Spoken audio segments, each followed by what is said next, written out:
welcome back, my friend. Thank you, Dr. J. All right, Great to be back. Let's talk about your... Okay, this people are going to think we're exaggerating when we say you have 20 books, but literally, you have 20 books. Before, it used to be 18, but now you've created 19 and 20, which is Not From Here, right? Not From Here, Volumes 1 and Volume 2. We've spoken about Volume 1 last time, but let's talk about Volume 2 today, which again is available on your site, and your site's also on our site. And of course, your books are available on our bookstore, Books and Videos menu. So tell us about your latest book, Not From Here, Volume 2. Yeah, I'm really excited about it, actually, because this book allows me to explore some of the weirder aspects of UFO encounters that you don't hear a lot about, because they're kind of the rarer, more unusual stories. But I was able to collect enough of various types to sort of make a collection of each type. And yeah, it's really fascinating. These were originally articles that I wrote for various magazines. And so I collected them all together and updated them. And man, I have to tell you, I'm having so much fun with it. Well, why don't you tell us your favorite story from this book, Volume 2, Not From Here? Yeah, I've got a couple favorites, but I'm going to say that probably my favorite chapter in this book is the incredible Shrinking Abductee. Ooh. Now, this is an article I wrote years ago after hearing about this account of a couple who's had a UFO land in their yard, a very small UFO, sent a beam of light down on their child, shrunk him down to the size of a peanut. So kind of like the movie, what is it, Honey, I Shrunk the Kids. Yeah, just like that. Literally exactly. And I'm like, God, I don't believe that for a second. So I started, looking out for those types of cases, and turns out Betty Andreasen, who I'm sure you have heard of. She's been on the show a couple times, with her husband, Bob Luca. Yeah, she saw this happen. The aliens explained it to her. They said it's called de-opulating. Obviously not a word we have, but apparently they have the ability to shrink things down. And she watched it happen. She watched this guy get inside a UFO, and another UFO shines down a beam of light and shrinks this UFO he just got into down to this tiny little thing. Let me add something to this. I think this is really fascinating because this has been corroborated by a couple of people who have been taken, not in the sense that they were shrunken, but that there was a tiny ball of light, we're talking basketball size, that all of a sudden either turned into a giant tall gray, not the little short 3.5, 4 foot gray, 7 foot gray, or even bigger, a huge, massive ship, all coming from this little basketball. Exactly. So here, how is this happening? Clearly, they have really good control over, space-time. To illustrate this, or there's a bunch of cases in the book where they've shrunk people, even enlarged people. There's one case of that, but there's my favorite cases are these people who see a UFO and they get taken on board, or it's landed and they go on board, and it's maybe a 30, 40 foot UFO. They go inside.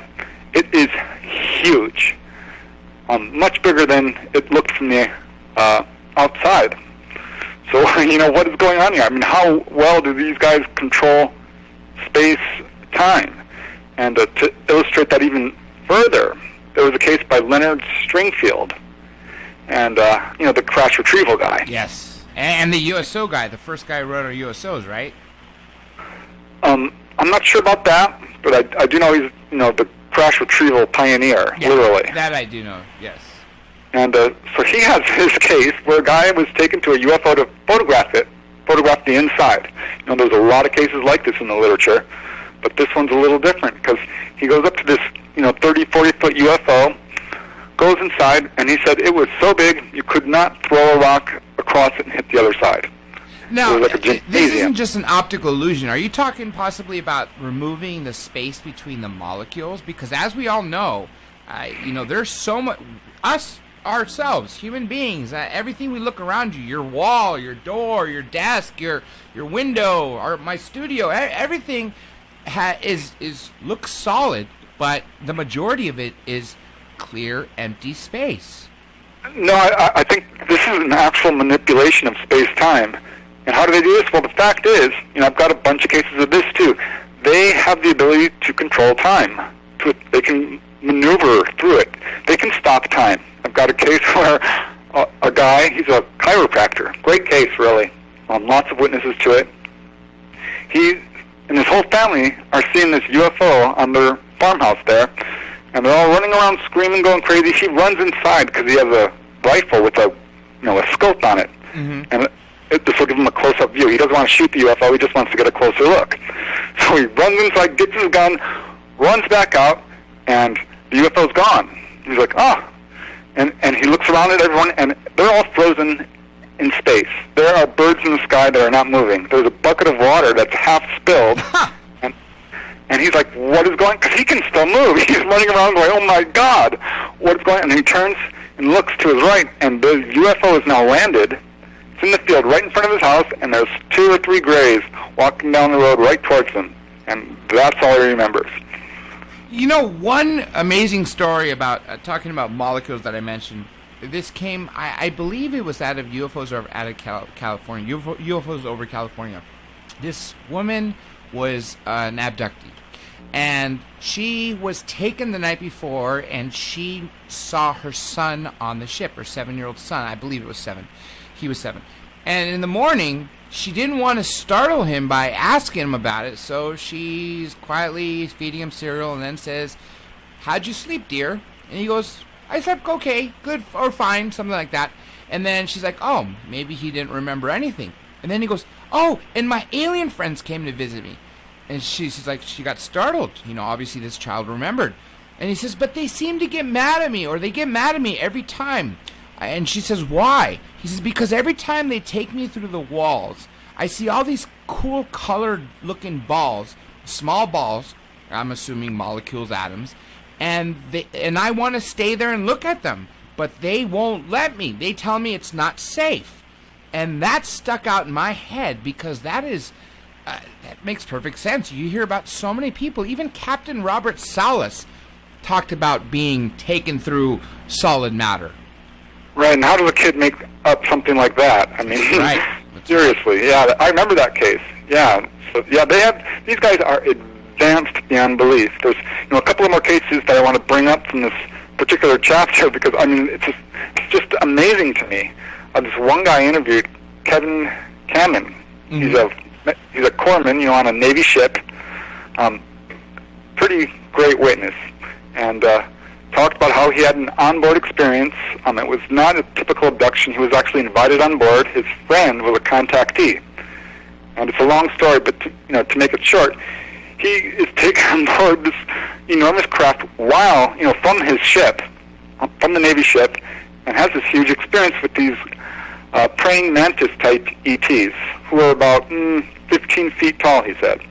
And he was adamant about that. But at any rate, he's standing there, he's frightened out of his mind. He's looking outside because he doesn't want to look at the ETs. And he sees this console, a computer console, and it keeps kind of extending and shortening. He's getting confused. He's like, and he looks around in the room. It's different sizes depending on when he has the courage to look. It's changing size. He told me, he says, this in front of him, literally.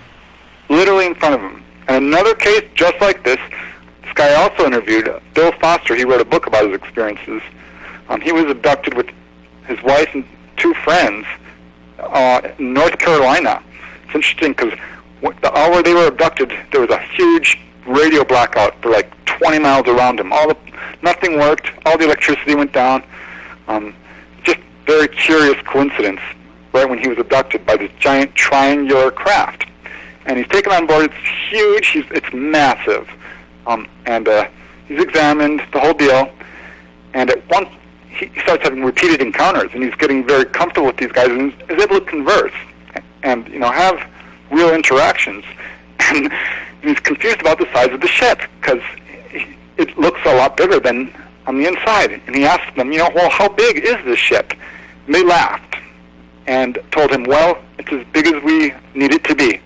Huh. They can change the size according to what they want to do. I'm going to interrupt you here real quick because you mentioned this Mr. Foster. This reminds me of Foster Gamble when we had him on the show twice, and not to mention his, a multi-million-dollar movie, The Thrive, that he put out for free. Talks about, okay, for instance, us, humanity, Homo sapiens, have done so much in the short span of life, especially in the last 120 years. But then again, if you look at what Colonel Philip Corso said, the big leap after World War II was attributed to the ETs. But let's just talk about from before the Wright brothers to World War II. I mean, we've come a long way. Imagine if just any civilization had 1 million years ahead of us. What would they be capable of? Let alone, what if they had 1 billion years ahead of us? They could do things like this. I mean, just because we understand physics one way doesn't mean that's, the universal laws of physics.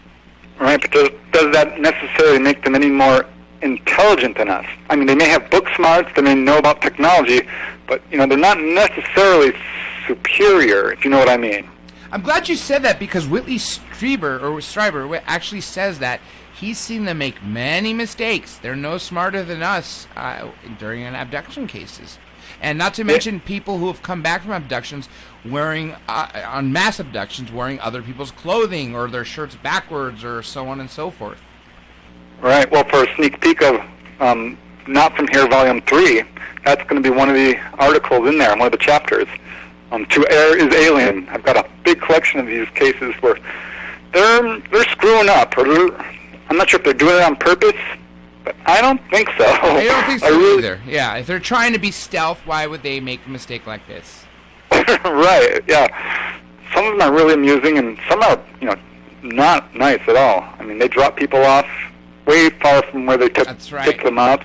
Yeah. Leave them out, naked outside their home when it's 20 degrees out, and things like this. It can be pretty brutal. And that's what makes you wonder how many different species there are that are messing with us, because obviously the benevolent ones would be like Travis Walton, because if they had left Travis in the same place where he was taken after his friends took off thinking he was dead, there's no way he would have survived those elements. But what was he left by? He was left by a road near a payphone.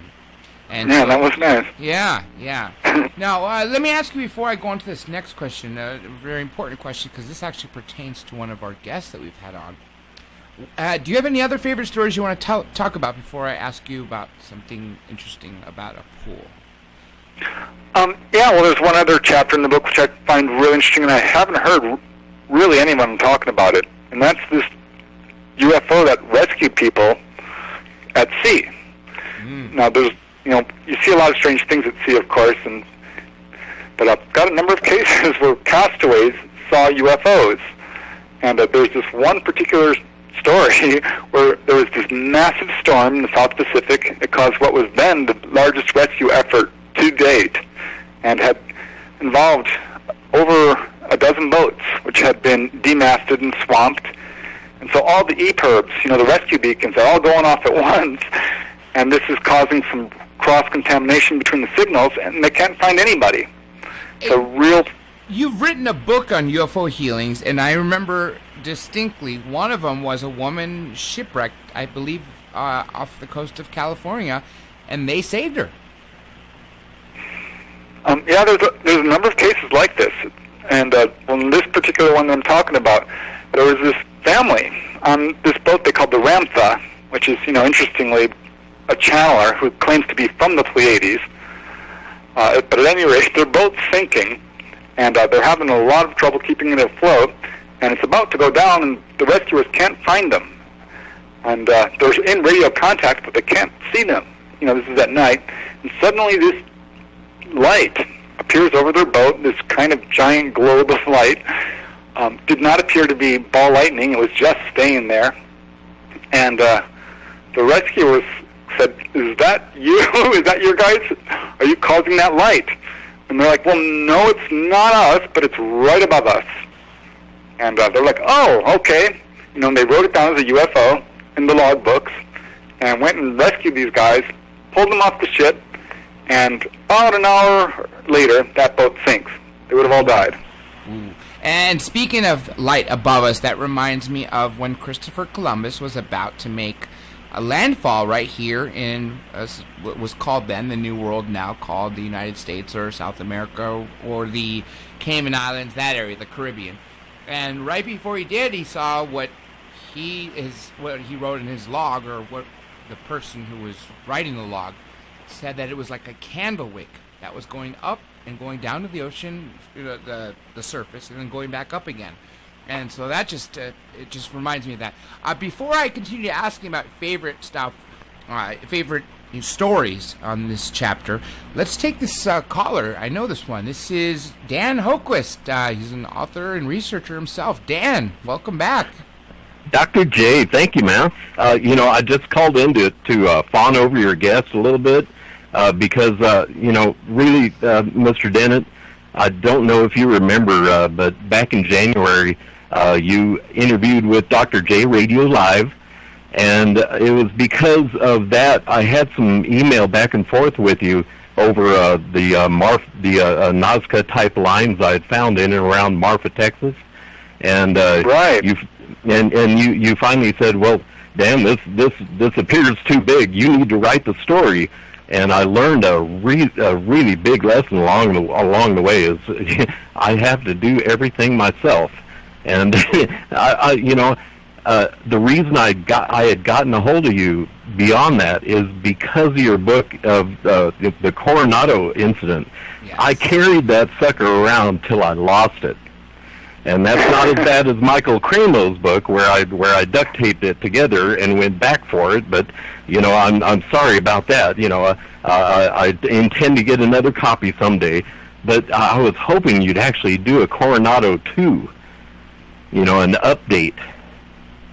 Well, it's possible. I'd have to get in touch with Mike Evans, because he was the guy who really wanted to get that book written. I know Yvonne Smith has written a follow-up on that case. Nobody's done it better. Nobody.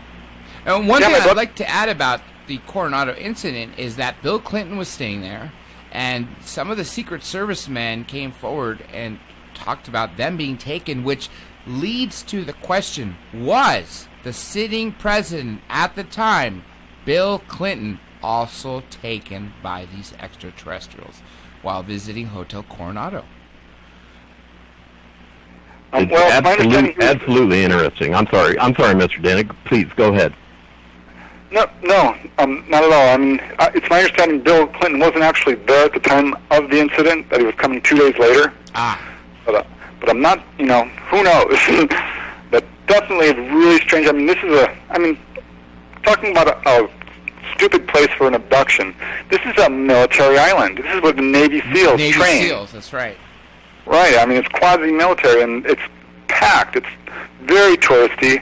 You don't speed on that island, because you will get a ticket. I was talking to this black guy, and he's like, I can't run on this island. I'm like, what do you mean? He says, if I run, the police come right up to me and start questioning him. So, I mean, this is a very closely watched community.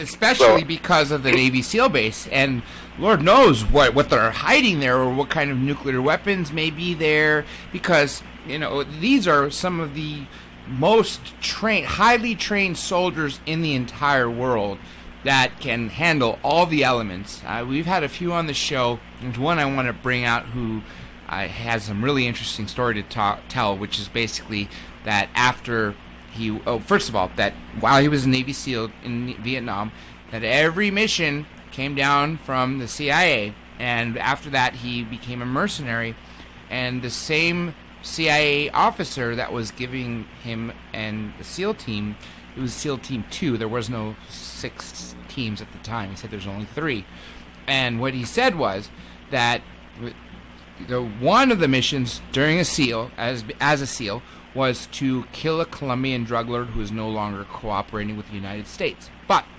that was 69. Wow. 1970, 71, he does 2 mercenary missions. Both those missions were to go to Colombia one time, to Peru another, and guard giant, 1,000+ tons of cocaine loads coming to the United States with the authority to kill anyone who got in the way, as long as they didn't create too much noise, bringing everybody to that scene. So that's something interesting. I'd love to have that. But and I'm sorry. I just wanted to interject. I'm a really bad YouTuber, but I did a little dedicated YouTube for about Coronado Island, some of the research I had found because of you, Mr. Dennett, and it's really odd. It has Star Park, and one other thing, it has a bank that only has one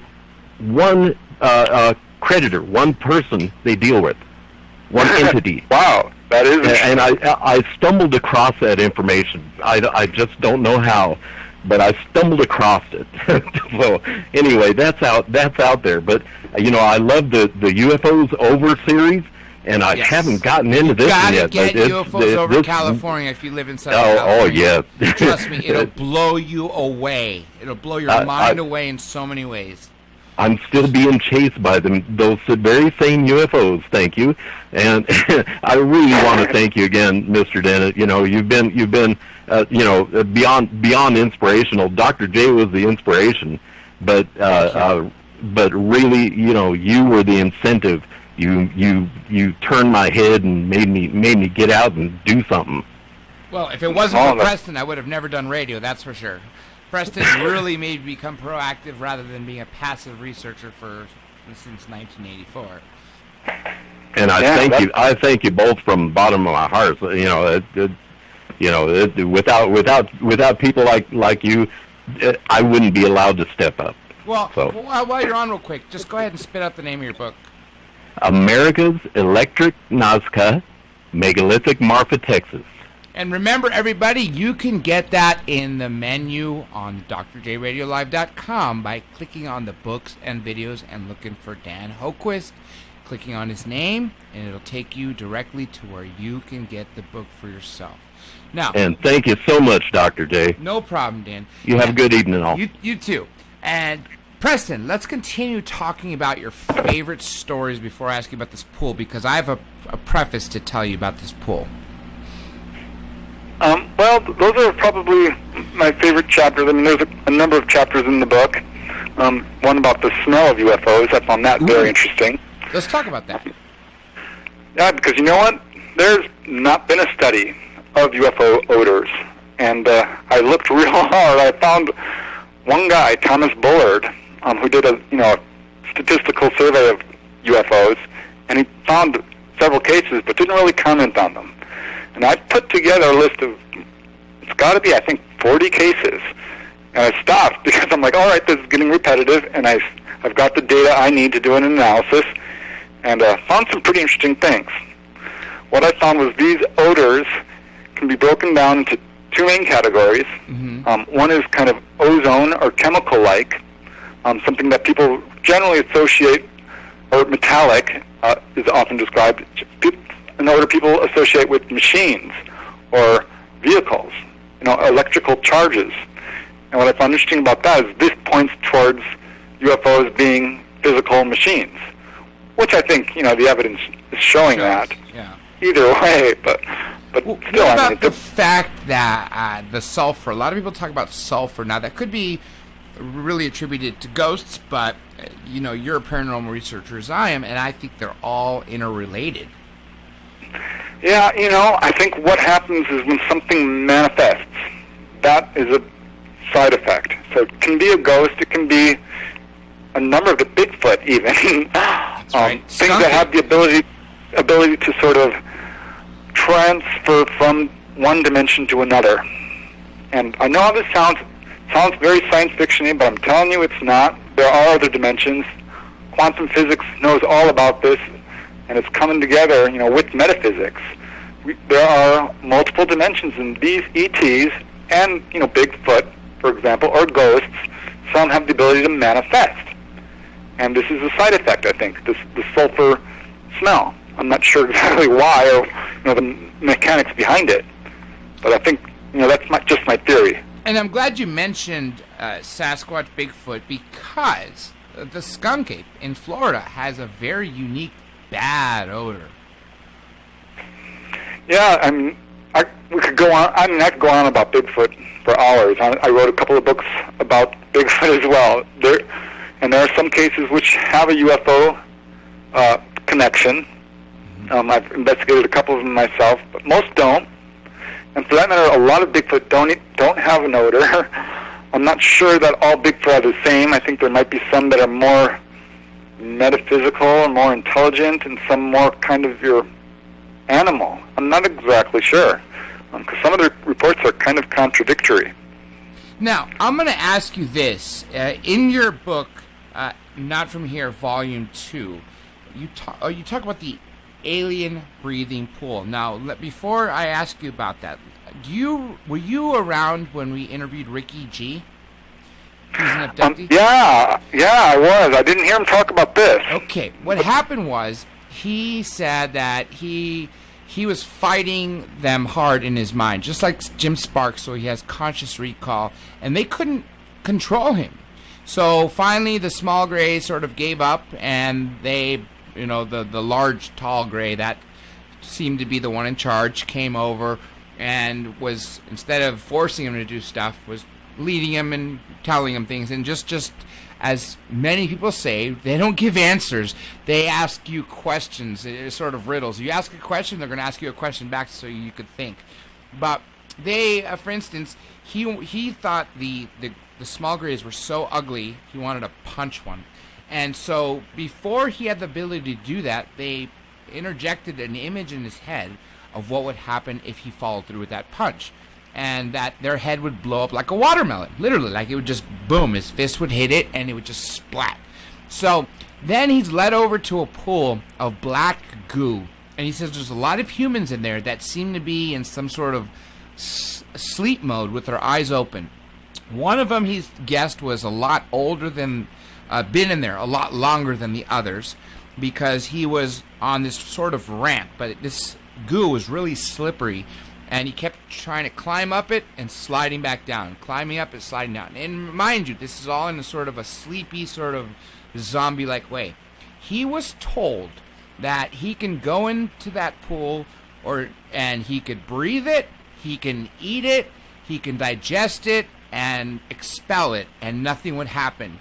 And that, begs the question, is that what they use to sort of put humans in and take them somewhere else where there is no air? And so, with that preface, let me ask you, what did you find out about the alien breathing pool? Yeah, well, I started running into cases, so I started paying attention to it. And, it is bizarre. A number of cases where people are put into these pools and told to breathe it. Generally speaking, it's not a pleasant experience. A lot of these people panic, and, we have a natural tendency to hold our breath underwater. So it's very difficult, psychologically to breathe this stuff. And I don't think that we really know why they do this. I think there's different theories. One theory was brought up that it might be to measure the volume of the human body. Another is to fill the vacant spaces of the lungs, which would collapse under high accelerations.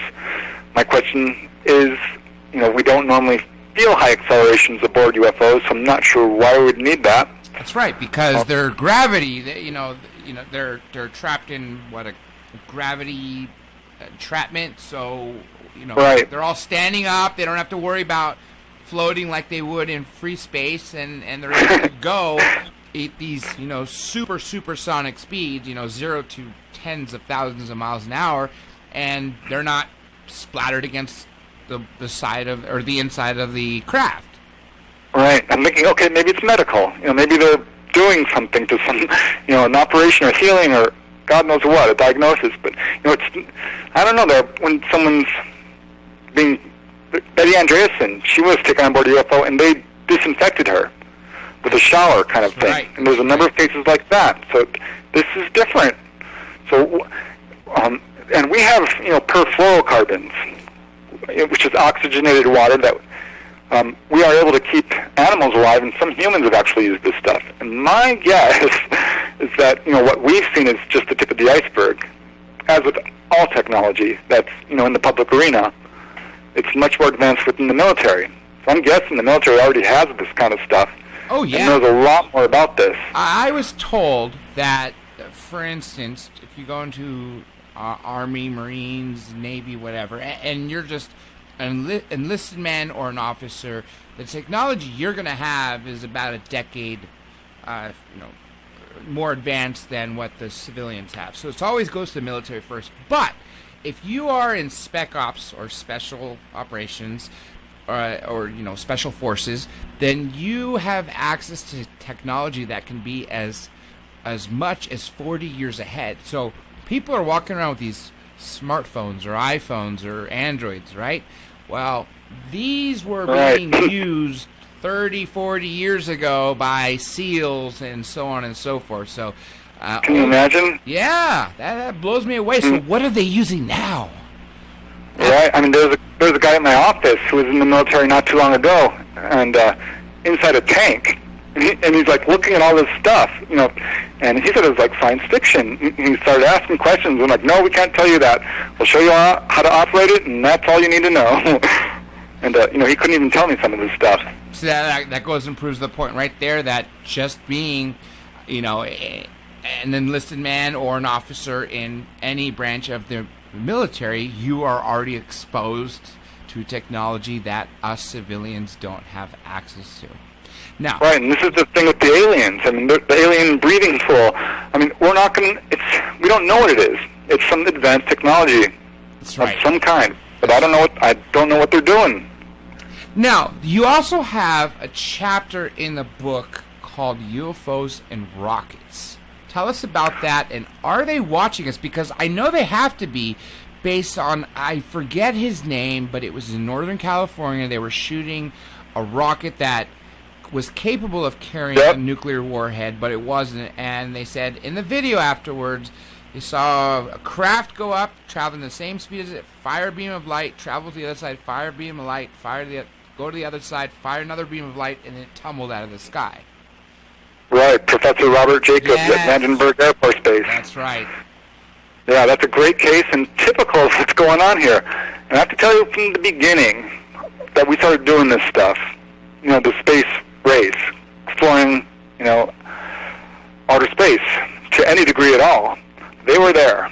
And I've collected 40, 50 cases where these guys are monitoring our rocket launches. It started, I think, pretty much at White Sands. And in my book, and Sputnik in the Soviet era, and that's why Marina Popovich was so into this. Right, and it just goes on all the way to the current day. I mean, from launching rockets at White Sands in 1947, these UFOs were circling around and around to such a degree that the commander of the base, Robert McLaughlin, went public and really caused some security leak problems, and ended up, backpedaling a little bit, but ultimately said that, these UFOs are watching our rockets on a regular basis. And from there it went to Edwards Air Force Base, China Lake, and just wherever we're doing this stuff, they're there.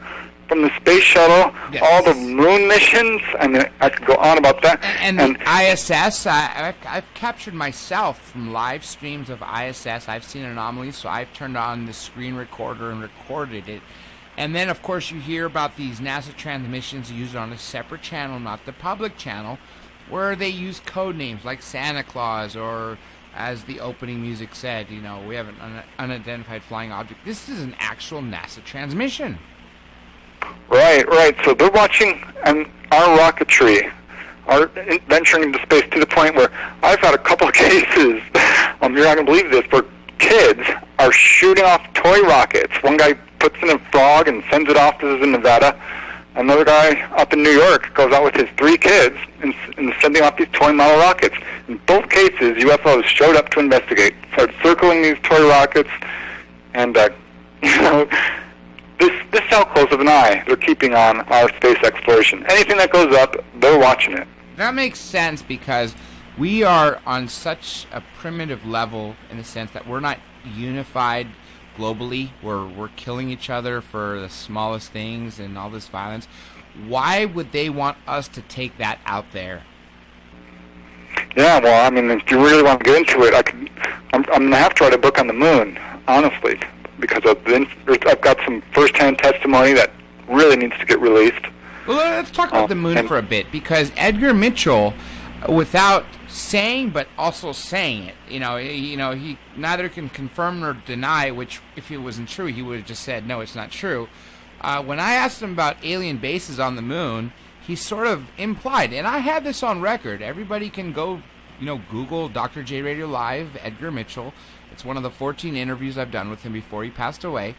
And he has no qualms about talking about possible alien bases on the moon that have been there long before we've ever gotten there. Yeah, absolutely. I've done a lot of research into this, and have to tell you, NASA stands for Never a Straight Answer. That was a moniker given to them by the press because of their constant contradictory statements. They have a really bad history with this. In the whole moon missions, this is why from the very beginning there was controversy.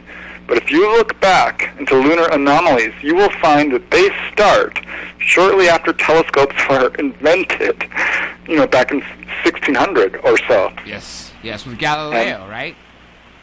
Right. Actually, and I think there's some very famous astronomers who reported this stuff. Schroeder, Herschel, and others who are very prominent in the field reported seeing lights on the moon, moon bridges, domes, excavations, pyramids, right? All kinds of stuff. And this is why, at the beginning of the 20th century, man still believed that there were space brothers and sisters living on the moon. Literally. Yeah, well, Carl Sagan said as much. He says, we don't know what we're going to find there. It could be aliens. And he ended up backpedaling quite a bit. Yeah. I think he was in on part of the cover-up. I think personally. So, too. And Jay Widener says that when we went there, we were met with beings, and we were told to stay off their rock. That's their base. And and there's Alex Collier who actually says that our lunar module, not lunar module, the moon, right? The La Luna, whatever you want to call it, is indeed an actual giant craft. Yeah, I'm not sure about that, but I don't know. It's massive for it to be a craft. Huge. Who knows? Huge to be a craft. You're right. But I don't know. But I did talk to this guy. I will say this, who claimed to be a photographer, a petty photographer in the Navy, had his security bumped right up to top secret without any warning, and was put on the ship that was picking up the capsule coming from the moon. For a couple of years he did this, and was actually put into isolation with the astronauts to photograph them. And he was also given the task of developing a bunch of their film. He says there was so much film it would have taken 30 years to do it. He only saw a very, very small portion, and what he saw was incredible. And he says he couldn't tell how big it was, but there were these structures, canals, there was plant life, there was even... He talked to the astronauts, and they were absolutely out of their minds, he said. They were just babbling about what they saw, and really upset because they found out that they're part of this whitewash, that there's another space race that's going on in secret. Yes, thank you for saying that. I was going to bring that up. And I don't want to talk about everything that I learned from this guy right now, but boy, some of the stuff he said, that sent me on a journey of researching the moon for the last 10 years. So I've been looking into this. Top of that, after the Greer's disclosure press conference in 2001, there was a lady who worked at NASA who said that before any images were released to the United States public or to the world, she photoshopped structures or pyramids or domes or excavations or what looked like to be craft or even Land Rovers on the moon. Right, and then there's Gary McKinnon from England. Yes, from England. Yeah, the hacker. Right. So these guys are busted. Mm-hmm. Recently, they released a statement, NASA did, saying, in 20 years, we should have proof of alien life. And I just about, through the TV set. I remember that. What if you read between the lines, what they're saying, really, is, in about 20 years, we'll release it. Tell us in 20 years, exactly. They know about it, that they're going to finally acclimate us to the point of, here you go, here's what we've they're going to say in 20 years or now 19 years, whatever it is, here you go, it's new, but really it's something they've known from, the 60s or late 50s. Anyhow, you're from right. the very beginning, yeah, but they're on my naughty list. They're definitely on my naughty list. and I like that acronym because that makes so much sense, since Gary McKinnon was able to uncover so many different craft that were, and officers, non-terrestrial officers. And then I've also seen logos of different space agencies that are in secret. Military space agencies, Air Force Space Academy. I mean, just things that are, that we don't know of, but are happening daily. I know. Can you imagine? There's a shadow world out there, a shadow America that, people are living these lives of science fiction and can't tell anyone about it. But it's coming out. It's coming out to the mainstream. Now, I mentioned actually recording anomalies around the ISS. One of them was insane. I'm not just talking about like a light going around it. It looked like a huge craft, but it didn't look like a conventional craft. It wasn't well-rounded or disc-shaped or triangular. It looked sort of like a Battlestar Galactica craft. I mean, it had like giant, poles or guns or whatever you want to call it. It was very intricate, facing one way, and it was in the background of the ISS, traveling really slowly but pretty far. But if you don't have much reference other than other planets and the moon, but to know the distance and the speed of that, you could just imagine it hails in comparison to the size of the ISS. Right. Oh, yeah, I think they're seeing a ton of UFOs up there. I think anyone who's up in space is seeing this stuff. And, just a couple of months ago, not even, there was another incident, the International Space Station. Some guy put this up on YouTube, which shows this anomalous light coming down, from the horizon, the top of the screen and down. And then the camera cuts off. And this is where the controversy began, and this is what caused the media kind of storm, a mini storm. And NASA was supposedly cutting this off. And they said, no, we didn't cut it off. It just naturally cuts off at that time and switches to another, and things like this. That's right. But what they didn't say is, what was it? They didn't comment. Question that's written here, and then I'm going to have you, obviously I want to continue on this ISS before we move on, because it's, obviously, I think it's relevant, and of course, I want to pay attention to our listeners here. Ken in Dayton, Ohio, wants to know what Preston thinks about Corey Goode and David Wilcock and his allegations of a secret space program, blue avian aliens, giant spheres, and trips to inner Earth. Yeah, well, I've certainly looked into it, and it's in a lot of respects your typical contactee story, though much more extensive. And there are some parallels with other accounts, but for the most part, it's unique. I'd never heard of blue avians, anything remotely like them, and a lot of the stuff he's saying I've never heard of. That's not to say it's not true, but when I hear something like this, and I do hear unique stories, I have to put them on the back burner a little bit, and see if I can find some sort of corroboration, or because it can't all be coming just from one person if it's a very large operation. Correct. And in journalism, you have the rules of three. You have to find, three. If you hear a story, try to corroborate it with three different sources. Like Jaime Maussan gets a video. Okay, speaking with the photographer is a must. Knocking on doors in the area, see if anyone saw what was caught on film. Send the film to different labs and see if the actual film has been tampered with, or what's in the film shows what's legitimately there. And then, of course, it's left up for us to just figure out, well, what is it? Clearly, it's violating our known laws of physics, and it's whatever was captured on the film is there.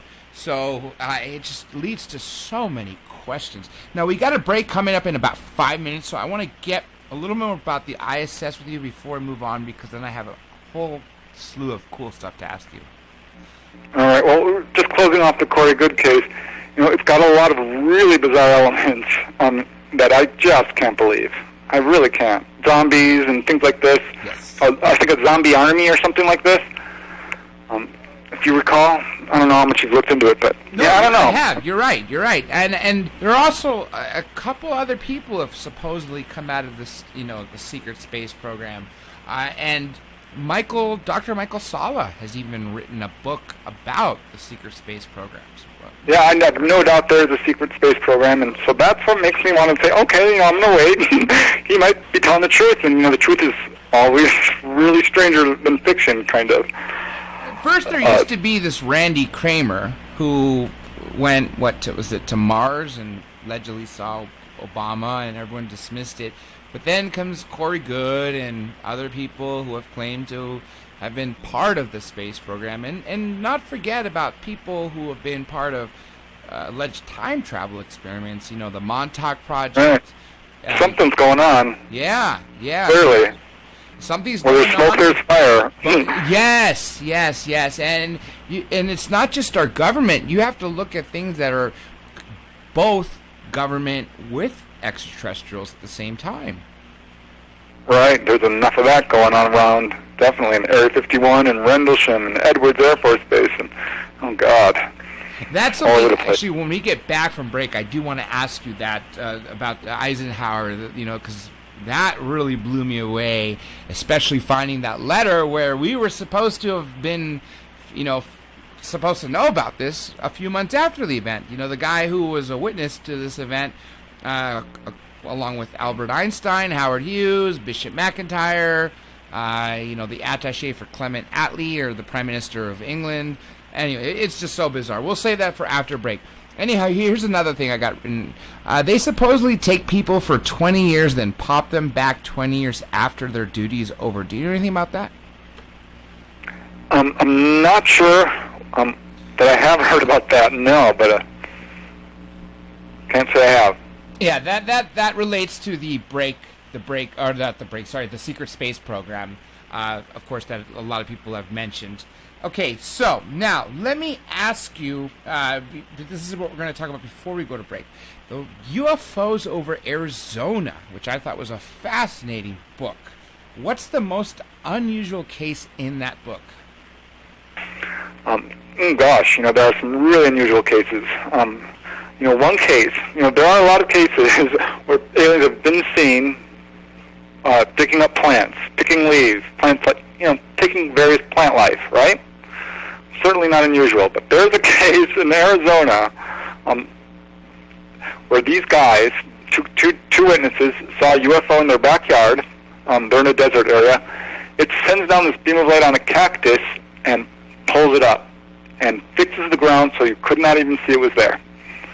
So that's got to be one of the strangest ones I've ever heard. I know a story somewhat similar. This is bizarre, but I saw this in a documentary back in the early 90s. It was a part of a 5 VHS tape set, and it was made by a Finnish movie maker. And so he interviewed these two older sisters, and I mean older as in 70-something and 80-something. And they were living in Finland, and one of them, is scared because she says the moon is falling. So the other one comes and, they're both scared because their whole house is illuminated. Then it's not the moon, but because the moon is still up there, but something as bright as the moon and round actually lands not too far from their home in the backyard where they have fields. They said that these little beings came out and had buckets, and they were picking up soil samples and plants, etc., but they were moving at such an amazing speed, so fast, as if they were in some sort of time dilation, way faster than us. And then they just got back in their little round, glowing moon craft and sped off. Wow. Yeah, there's a lot of bizarre cases. I mean, there was another case in Arizona, really interesting case involving a rancher who was out there with, the whole crew there. This is a ranch house, a big ranch. It must have been 20, 30 people, several families, several homes. When this UFO shows up, a bunch of people run out. The animals are going crazy. The dogs are barking. The horses are running to the other side of the corral. couple of people have cameras, and they're taking pictures of this thing as it hovers over the main ranch house. And that's all anyone really remembers, except they wake up the next morning, and some of the children have scars on them. No one has various recall of this UFO sighting. Anyway, it was payday, so the ranch boss hands out all the paychecks. This is an isolated ranch, and all the ranchers head out to cash their paychecks and buy their week's supplies. Mm-hmm. And they get to the store, and the store guy, the clerk, his mouth drops open. He's like, "What is going on? Why are you guys all 3 days late?" Huh. And they're like, "Well, isn't it Saturday?" He's like, "No, it's Wednesday. What is, and this is not the only store this is happening to." He says, "This happened in 2 neighboring counties. All these people are coming in thinking it's Saturday when it's not. It's 3 days later." Hold that thought, because I have something to tell you when we come back from break. Everybody stay tuned. Literally, we're going to be back in just under 3 minutes. Don't nobody go nowhere. Famous saying. We'll be right back. This is George Tsoukalos, and you're listening to Dr. J Radio Live. These creatures are very, very strange. They're anomalous. This is George Tsoukalos, and you're listening to Dr. J Radio Live. These creatures are very, very strange. They're anomalous. It is the age of revelations.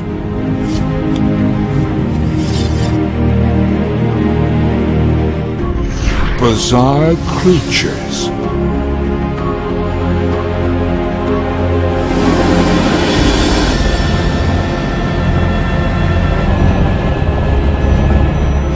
The false perception of reality exposed. Just go to the Dr. J's, website. You'll see it on the left-hand side. It's like right there. Click the link. Guys, what can I tell you? I mean, it's $40, but you get a DVD and a book plus three bonuses. Communion CD, a year subscription to our Politics, Property, and Supernatural magazine, which comes in your email box. Watchers 3, which is $20 for that DVD. Fingerprints of the Supernatural. We promise you will not be disappointed. And Dr. J gets a cut of the proceeds, so everybody's happy. You support him, you support us, and it's all good. And you get to educate yourself on what's going on, because we just scratched the surface here. Trust me. I'm Richard C. Hoagland, and you're listening to Dr. J Radio Live. Weebly.com. I've got all my books up there. Volumes 1 and 2 are there with excerpts. And if you want to contact me, you can contact me through my website. I'm always interested in hearing from people who've got a story they want to share or have a question or whatever, just want to talk. And thanks very much. It's always a pleasure for me to have you on, because of how much of an inspiration you have been and continue to be, because you're not an armchair researcher. You actually investigate things. I remember coming to your house when there was a child there with his parents, and we were talking about the Catalina case. This goes to show that what you were doing 25, even 30 years ago, you're still doing today. You are an actual, true investigator, and your books are by far and blow anybody's books away, because they're so detailed and have cases that you don't find anywhere else. That's why I love them so much. And because I am in California, as are you, I'm very biased to UFOs over California. I don't think anything will top that off except a UFOs over California Part 2. Anyhow, as you were saying right before break, one thing, also, just for everybody out there, don't forget, you could see at least the second set of 10 books of Preston's books are available right there on your screen if you're watching it through, of course, on YouTube. But that's fantastic. You'll see the one that I'm talking about, UFOs over California, on the bottom row right in the middle. Anyhow, back with time. These people that were taken and were, brought 3 days later, let me talk about pilot cases. I've heard there's 2 sets of pilot cases, one involving time, one not. There's been several cases of pilots that were traveling somewhere, and all of a sudden, they knew they had enough fuel to get to a certain point, but then something happened, flash of light or something, or they saw a craft. Their plane, it's almost as if it was picked up and moved, where they were just brought to that location hours earlier with most of their fuel still intact. I'm sure you've had a case like that, right? Yeah, this is kind of the reverse of missing time. Yeah. Where people, there are cases like this. I mean, I talked to one lady who was in a car accident, and I've heard of other cases exactly like this now, but this is the first time I actually interviewed her. And she was in Georgia when she had this really bad car accident, and the ambulance found her outside of the car. Apparently she had crashed through the windshield, but there wasn't a cut on her face. They could not understand how she was alive. And she took a long time to recover, but later she recalled that UFOs came. She's a contactee, full on, has had lots of experiences. They came to this car accident, pulled her out, fixed up her face, repaired her brainstem, which apparently had been, shattered, and told her you weren't supposed to die in this accident, and basically brought her back to life, and put her back in, and she's like, well, why aren't you healing all of me? They're like, no, some of this stuff is karmic, you have to go through it. But they pulled her out, right after it happened, and put her right back in, had spent, a couple of hours with her, curing her, put her right back in a minute later, less, right the next second. So they collapsed time. If only that had happened to me, when I went through a windshield, but that's a whole other topic. They didn't come. I was there to fend for myself, but that's okay. I'm sorry. I'm still here kicking and screaming, and so all is well. So here's another interesting pilot case. I've actually read and heard of a few of them, where pilots will be flying over, for instance, the desert, and the desert will it'll be almost like a zipper or something. It'll open up where there's just flat landmass, and they'll see intricate structures and metal, and out will fly some discs or other craft, and then it'll close back up, and they'll be flying over in it, trying to find where that opening, originated from, where the line was, and they can't find anything. Right. What's going on here? Is this an apparition type thing? Are they traveling back or into the future time? I don't think so. I think probably they're looking at some underground bases, alien bases of some kind. Because there was a case in Fresno. These guys driving along the freeway, and they're like, oh my God, it's a 747. It's coming in for landing on the freeway. And it wasn't the 747. It was this UFO. And it comes right in and just goes right into the ground. He says it was as if the ground opened up. They were, right next to him on the side of the highway. Completely blew his mind. Speaking of UFOs and freeways, I will never forget the story that Dr. Roger Lear, bless his soul, before he passed away, relayed to me about Ronald Reagan on the 118. Do you know that story? Yeah. Wasn't the Pacific Coast Highway? I'm not sure, but where he saw UFOs and aliens came out, and he was told he's going to be president? Yes. Yeah, okay. So if it was the Pacific Coast Highway, you're right. Then it wouldn't have been the 118. But yes. Tell that story, please. Well, that's basically all I know of it. This is, I think, came from, Cameron? Shirley MacLaine as well relayed that story. And Grant Cameron, I think you said, Grant right? Cameron. Yeah. Right, yeah. So I do know that as governor, he saw UFOs twice. Spoke about it publicly. One of them, he had his pilot in his Learjet, his governor jet, chase it, chase the craft. Right. So there's something going on here. When a UFO shows itself to you and it's within 100 feet or 200, there's contact. That's right. Well, allegedly, what happened in this case, the details of it were the craft was flying right over him and Nancy's car, and then it flew in front of him and stopped, and he wanted to go out and check it out. He was excited because these ETs came out, and Nancy was like, Ronnie, and how she called Ronald. She didn't say Ronald. She says, Ronnie, don't go. He's like, I gotta see. So he goes out there, and he goes into the craft, into this a ramp that just literally appeared or just kind of slid out. And he goes in, and she's waiting in the car, scared because they followed him into the craft. Then he comes out, and the ramp goes in, but the ETs don't come out, and the craft takes off. He comes back really excited, and as he's walking, he's just got a big smile on his face. And he goes to Nancy. This is in the 50s. And he says, "You'll never guess what they told me." She said, "What? What?" He said, "I'm going to be president of the United States." She said, "No." She said, "Yes, but we have to stop doing the GE show," because at the time he was doing what was known as the first reality television show. He was living in a home full of GE products, washing machine, dishwasher, all that stuff. And so it was shown once a week, encouraging buyers to do it. And they told him he had to stop doing that show, and eventually it would lead him to a life where he would become the POTUS.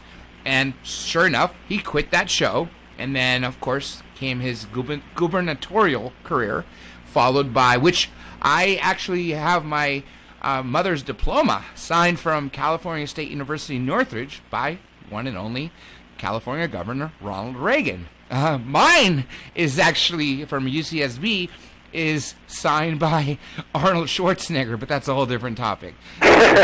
But nonetheless, I just thought that was a really amazing story because no one refuted it. This was told, since it happened, and no one, there was no secret that, like you said, he had those 2 cases of craft up close, and he talked about this very openly. I mean, what about the speech he gave to the UN?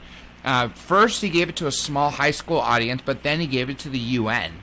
3 times. Yeah, 3 times. 3 times. Tell people about it.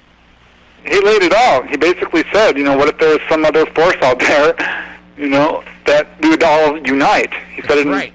with various paraphrasing it several times, but basically making the same point. And what I find interesting about this whole story, that's kind of, I've heard it, this story. I don't know what to make of it because it sounds so unbelievable. I mean, the ETs are picking our president, really? Yeah. But here's what makes me a little bit nervous about it, or I'm not sure that's the right word, but these ETs, generally speaking, I don't want to lump everyone together, but they're very pervasive in our society, very manipulative, and seem to set things up to a degree that they've got their fingers in everything. That's right. There are people, economics, politics, technology, right. You name it. There's people's relationships, have been set up by ETs in case after case after case. And I've said in my own personal experience, I've had a lot of really bizarre coincidences. So I'm like, there's just no way. What is going on here? And I think there's a certain element of ET manipulation, and a lot of people don't see it, but it's there. Well, that also would make sense because you think about what runs the world. It's not the president. It's not White House. It's not the Kremlin. It's not whoever the premier in China or prime minister, whatever you want to call him is. But if ETs are controlling the world, why was there that terrible oil spill in the Gulf of Mexico? And what about if they're in control? Take control. That's right. What are they doing? Come out openly. Why hide? Why the secrecy? Yeah, I don't know. I think to a certain extent we are in control. But what about this? Here's this question that I've always been wondering, and I know we've talked about this before, and I've talked to this with Linda Moulton Howe and other people, and it is that we humans are Americans, us in America, because right now we're speaking to an international audience, that we are dealing with a few types of extraterrestrials, while big countries such as Russia, China may have their own packs with another whole set of extraterrestrials. Yeah, I've been asked this a lot, and so definitely, if you research European cases, there are grays, but certainly nothing like we have here. Not at all. And okay, this is actually 2 separate things, but they're sort of interrelated.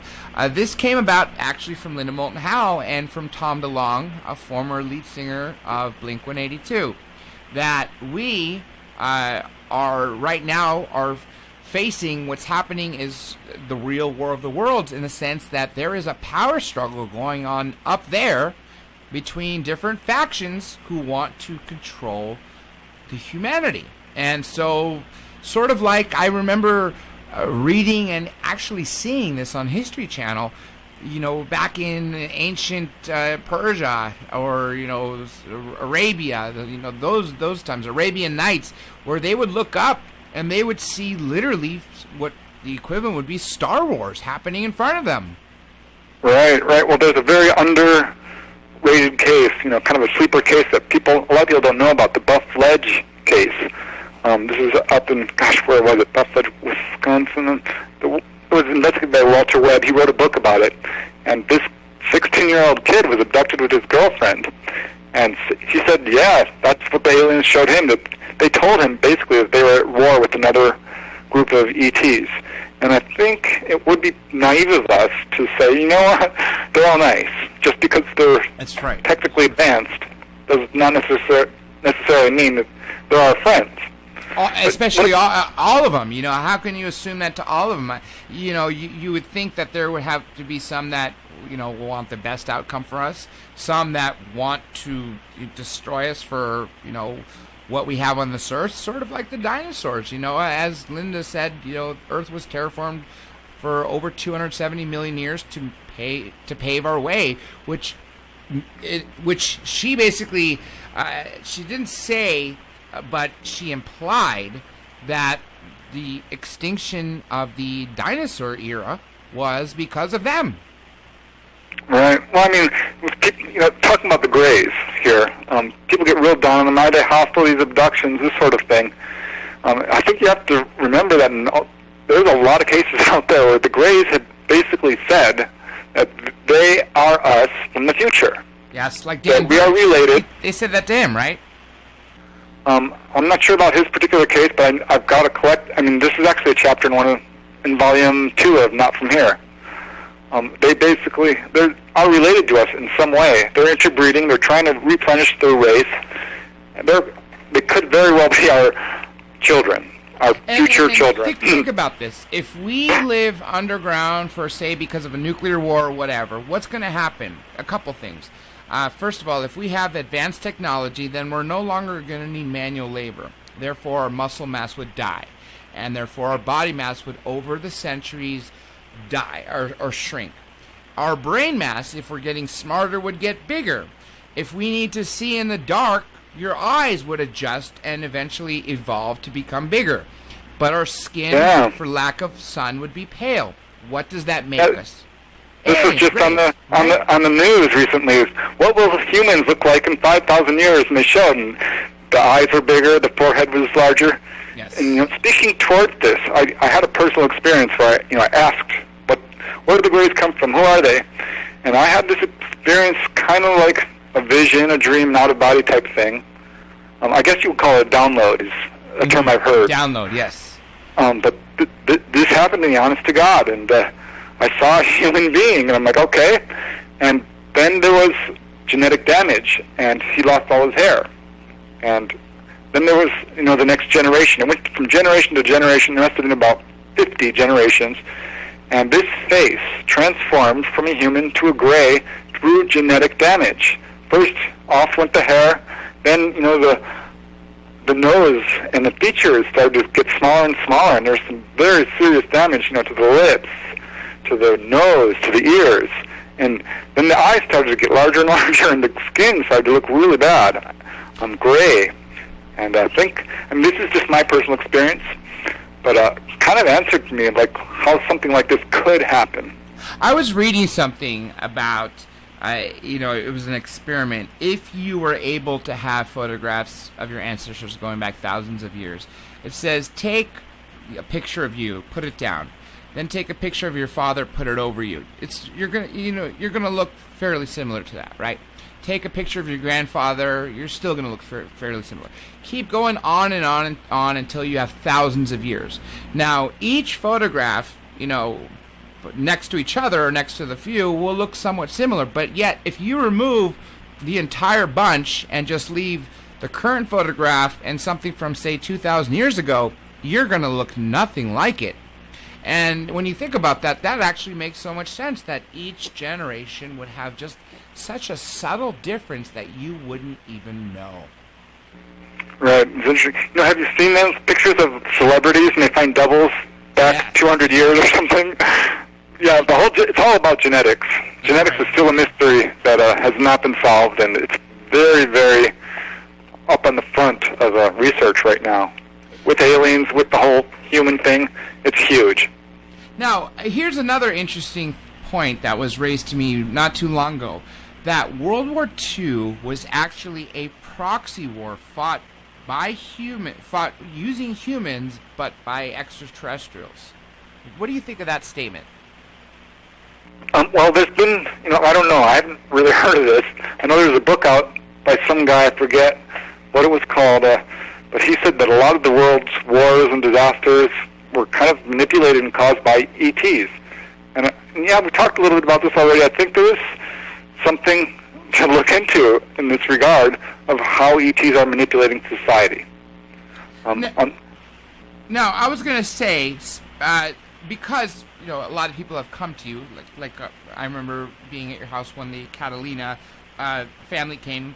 Has anyone recently contacted you to report their encounters? Yeah, I get this pretty regularly. I had one person who contacted me and ended up not wanting to talk. I've got a couple of people lined up I need to talk to. I got an email from this guy who sounded really interesting from the secret government, and when people write these letters, you kind of look to see how they're worded. Are they mentally ill? Are there misspellings? This was a very well-written letter, very long, but went on and on saying things I could not believe, implicating celebrity after celebrity into this Scientology UFO weird cover-up thing. I had to give it up. No, it was just too bizarre. But recent... keep going. Probably the most recent story. I mean, I get a lot of stuff like this, but one that really has piqued my interest this year is this lady I've been corresponding with, who initially contacted me because her son appears to have an implant in his mouth. And I've run into a number of cases like this. This is a good one. She actually sent me the x-ray. I've seen it. Unfortunately, my computer crashed shortly after, and I've lost contact with the lady. But at any rate, I'm hoping she contacts me again, because we had several conversations together, and I gave her the whole questionnaire, to find out, is this an alien implant? The dentists are completely baffled because this is under one of his molars. It's about the size of apparently it's a metal ball, or it's coming across as metal. About the size of, it's large, much larger than a BB, pretty large, about as large as his tooth almost. Mm-hmm. And they have no idea how it got there. It's not a BB. It can't possibly be anything, but it's this foreign object. And they're wanting to take it out, and she's like, well, can I be there? And they're like, no. And the son's like, no, you're not taking it out. He does not want it out. And I'm like, asking her, well, have you seen a UFO? No. Do you have any interest in UFOs? No. Do you have a history of UFOs in your family? No. Turns out she's adopted. And I kept going on, and finally I found it. I'm like, well, was there anything unusual about your pregnancy? And she's like, well, I did have these dreams. And I'm like, okay. And she told me about these dreams she had where she saw her son being laid out, and there were these large-headed beings, and he had a large head. And so some of this is symbolic, I think. But she has some recall of something going on with her son. And then I finally got some information from her son, and it turns out he's all about not the Greys, has no interest in them. He's all about the Nordics. Very fascinated by ETs, and just all about the ETs, but doesn't want to talk, and doesn't want that thing removed, and thinks that ETs are benevolent. And he's also a very special child. He's extremely intuitive, does not understand evil really at all, and has a very hard time with it, and psychic, this sort of thing. Your indigo child. He's got an implant in. I've seen it. I've seen this X-ray, and it's one of the best I've seen. Homo nueticus is what I heard. As what was it? Bob Lazar said that we have undergone 63 external corrections to make us what we are today. I've heard that the children now have undergone the 64th, and therefore they're no longer Homo sapiens. the new label is Homo Noeticus. What do you know about that? Yeah, I think the evidence towards that is getting stronger every day. I mean, depending on whether you look into ancient writings or into modern genetics and anthropology and all of this, it's pointing towards a lot of genetic manipulation. There was a case in England with this lady and her boyfriend. He wrote a book about his girlfriend's experiences, and she's got these major contact experiences where she's able to really converse with these guys and talk to them, and they said basically that they're working on creating humans. They're very interested in our psychic abilities, and this is what they're trying to enhance: our abilities to have precognition, to do out-of-body exploring, to do these kind of things. Because apparently, this human organism has 7 bodies. We have our physical body, our etheric, our astral, our causal, on and on. And I'm not sure they do. So it's great to be a human. And humans can do things that a lot of other species can't. And that's why they're here, and that's what they're working on, because they're incarnating as well. A lot of us are probably them. Extraterrestrials are them, exactly. And that's actually what Scientology believes, that once we die, we're going to wake up as an alien on another planet. That's the whole basis of Scientology, isn't it? Yeah, well, part of it, yeah. Very interesting, really interesting. Now, I'm going to bring you back to something from UFOs over California that I mentioned before the break. Let's talk about the Eisenhower extraterrestrial meeting in 1954. And let's give the premise for it. He was playing golf in Palm Springs. Take it from there. Yeah, well, that was the cover story, apparently, because he disappears from the press. That's right. This was back in 1954, I believe. And suddenly he's gone. And the press February is going... 54, right? February, that's what I read in your book. Right. So at any rate, the press is going crazy. They have no idea where he is. Press corps. Every president has press corps wherever the president is, right? So if he disappears from press, there's something wrong. Right, and he's gone, and they're like freaking out. And even one of the major newspapers says, "Oh, well, he's had a heart attack. He's dead." Yeah. And they're like, "Oh, no, maybe not. Hold on. It was a dental emergency." But when they interviewed the dentist's wife, she doesn't recall him ever coming over in that period.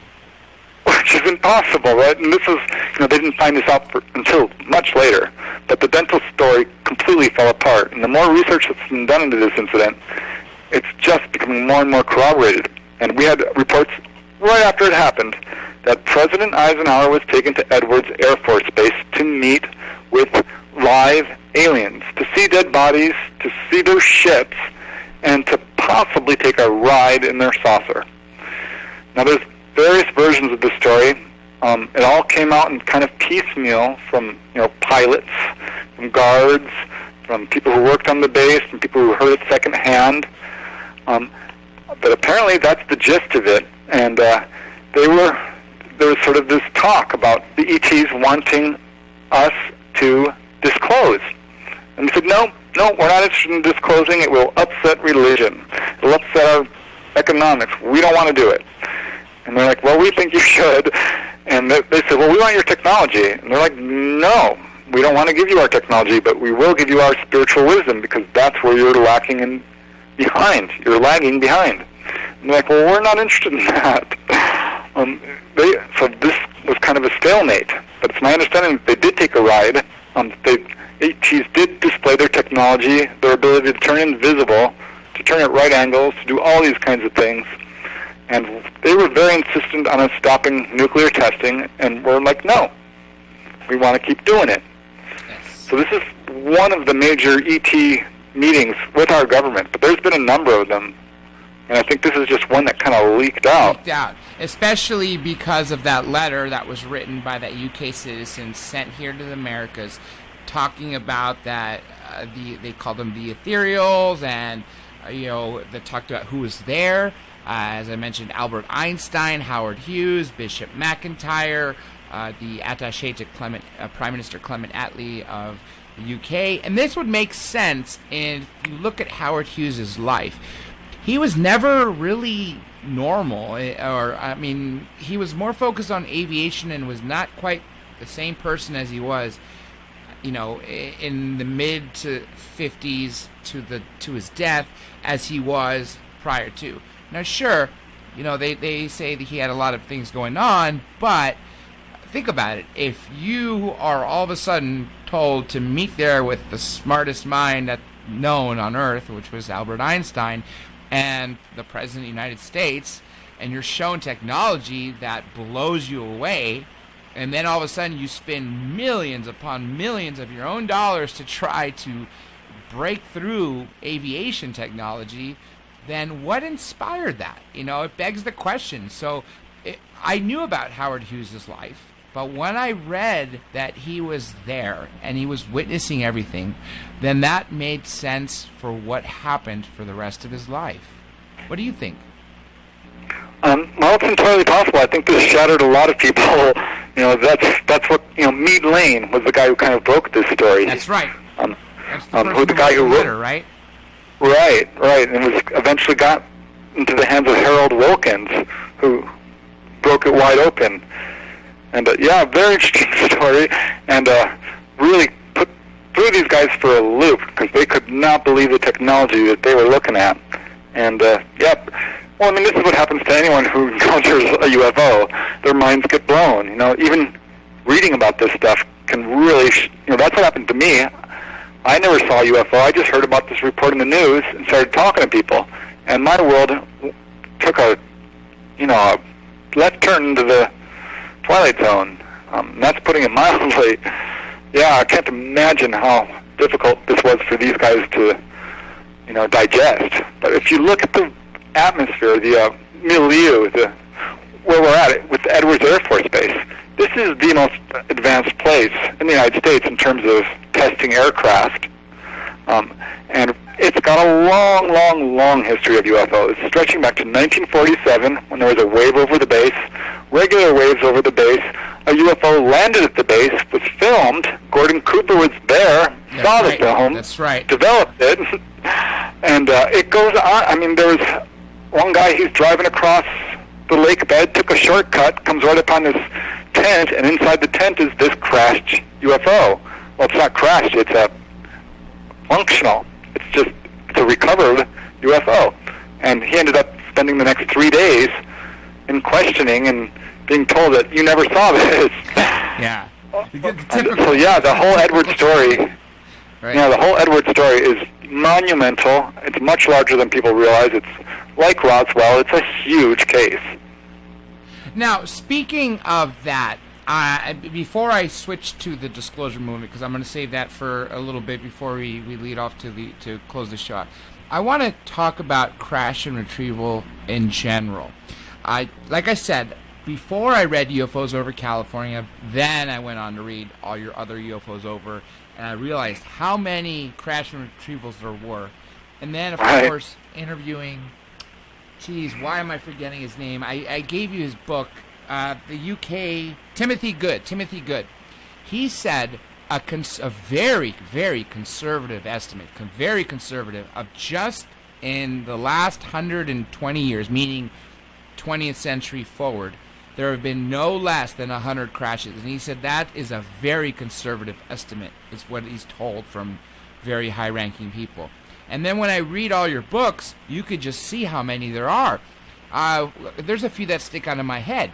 For instance, there was the couple, I was watching TV here in Los Angeles, and there was a crash disc somewhere near the Rio, I believe on the American side or California side of the Rio Grande River, or I don't know where it was. The Rio Grande, I don't think it stretches to California. But anyway, the point being is it was on this side of Mexico, the American side, and it was sticking up, like a 45-degree angle.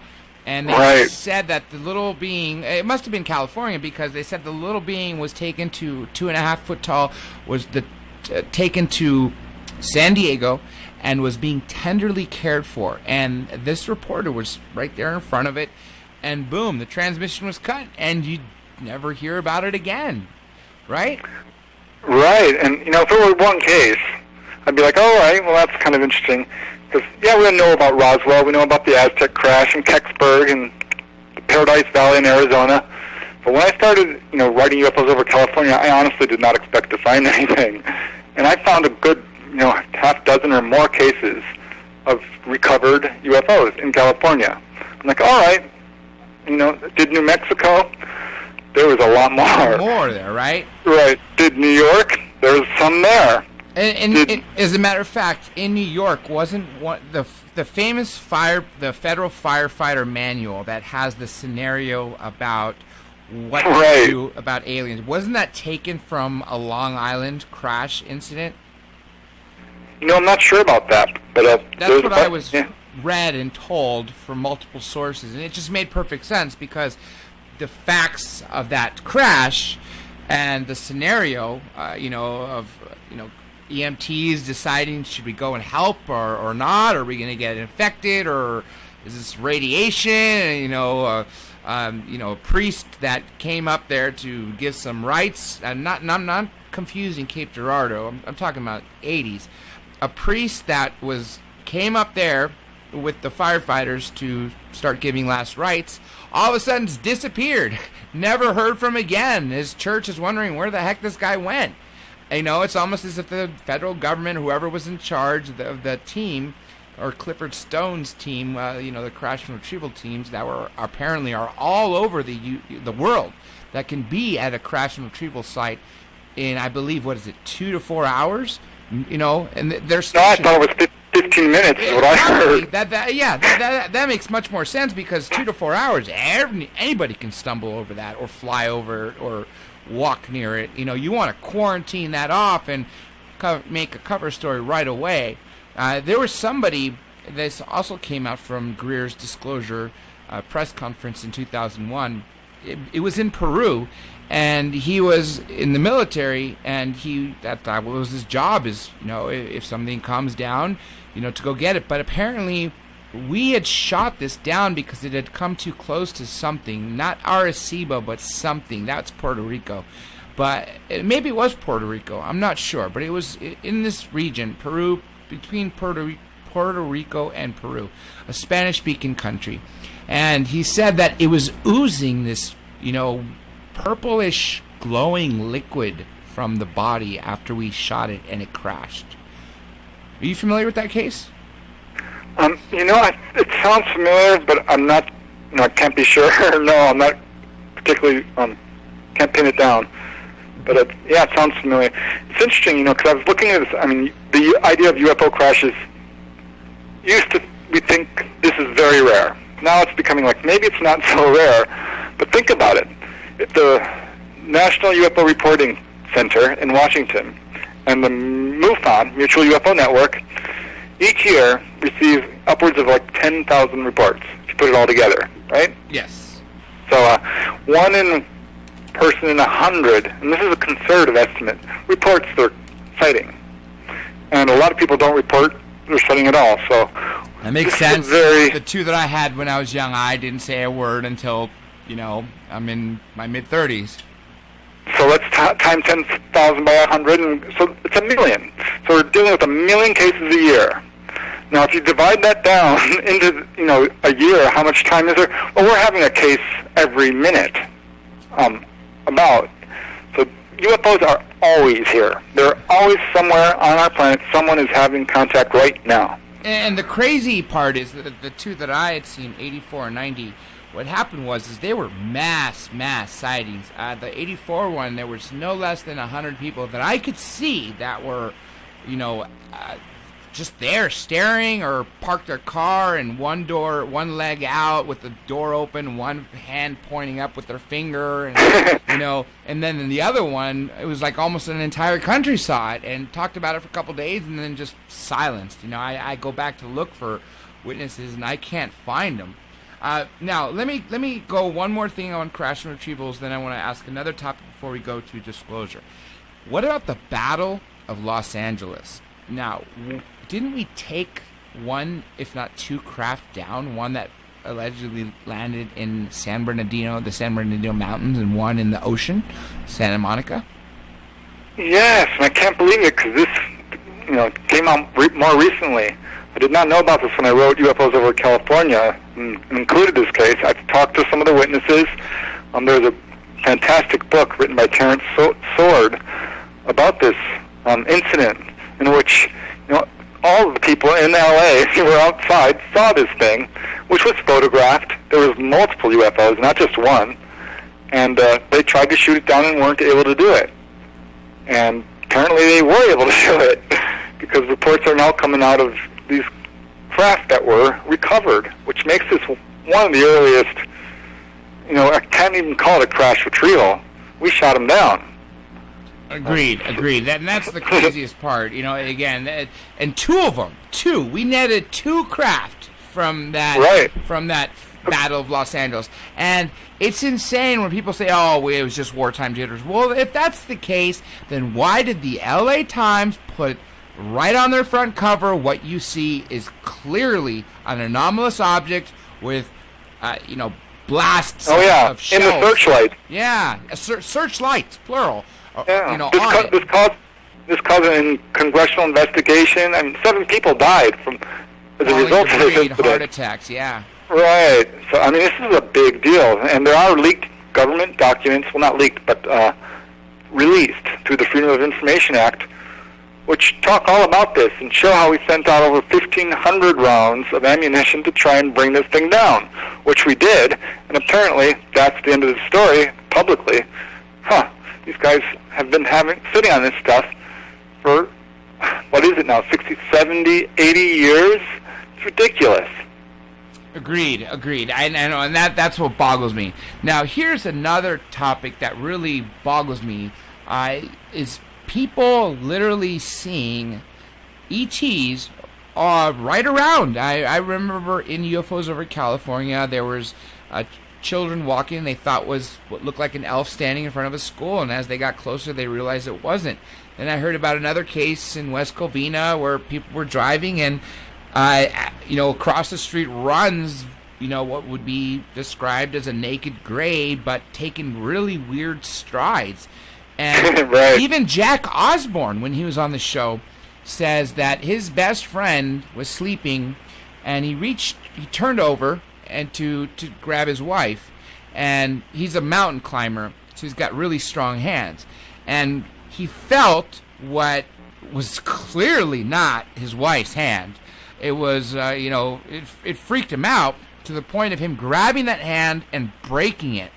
So he turned on the light, and first of all, as he breaks it, he hears a screech, like a loud scream, but a screech.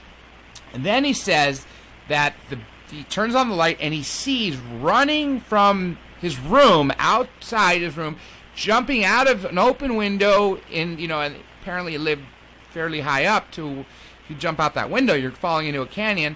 This monstrous being that, it wasn't, I think he described it sort of as like, not slimy, but more like wooden, the skin.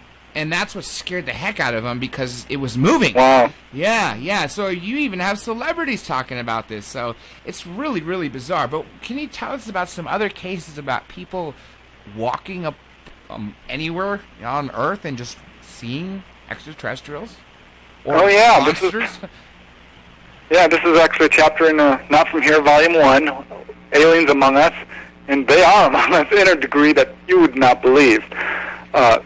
On subways, there was this lady on the New York subway who saw a gray alien. No one else seemed to be noticing it, but she instantly noticed the texture of its skin, which she had seen before. She's had encounters, which looked plastic. And then she looks and it's bald, and she decides, she's like, oh my God. And she loses sight of it and is pushed out by the crowd. But that's just one case. There's so many of them. Aliens at a gas station, I've got a case of that. Aliens at school, several cases of that. Restaurants, hotels. There's that Russian selfie you sent me of a lady seeing a gray alien on a plane. That actually reminds me, were you around when we interviewed another person? He's also a radio host. He has a family, so he doesn't like to talk to his children about this, but he's a contactee / abductee, and he was on a Qantas flight back to Australia. And he said what he thought was the flight stewardess staring directly at him from, close to the front of the cockpit while he was near the back of the plane. But then when he realized it wasn't a stewardess, it was a gray alien, but the clothes looked human-like. And the being was looking right at him. Then he can't remember what happened next, except for that the entire plane was taken and then brought back into flight to finish its, flight to Australia only 30 minutes earlier.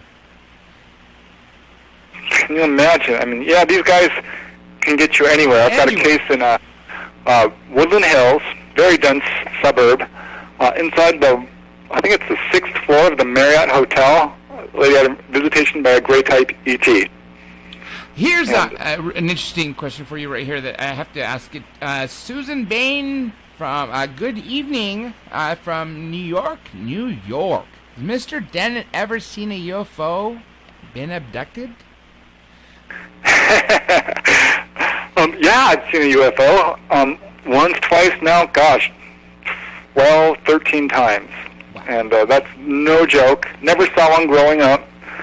Heard UFOs were real. I'm like, all right, I want to see one. And went tromping around looking for them and started having encounters almost immediately.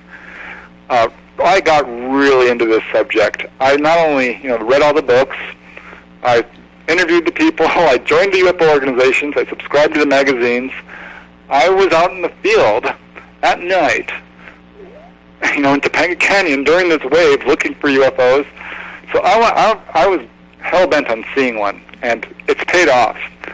Probably, I've had a number of really good encounters. Don't think I've been abducted. Think I may have had a visitation or two by ETs.